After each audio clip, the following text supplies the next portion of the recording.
The organization that claims to speak for your doctor, less than 1 in 5 physicians actually belong to it. Let's see why the AMA has lost the trust of its own members. Hi, Dr. Brian here, retired physician and founder of Health Without Risk.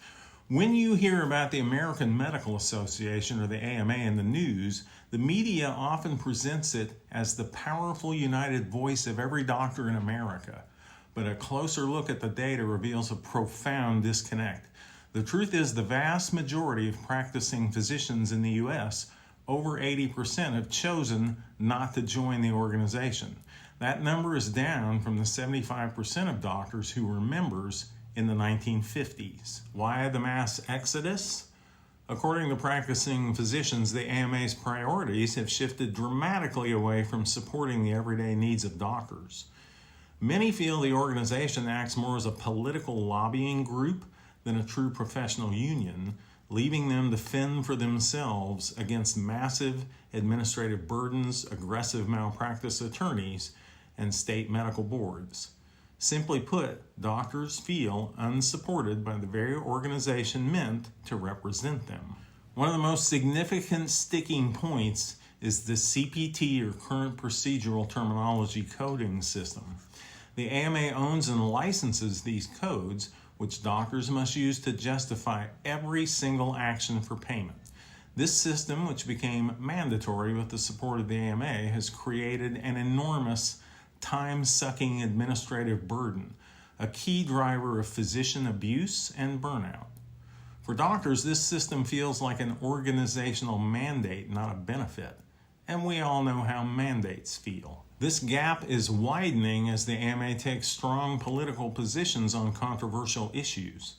When an organization claims to represent the entire medical field, many doctors argue that its mission should be singular: advancing medical science and defending the autonomy of the physician-patient relationship.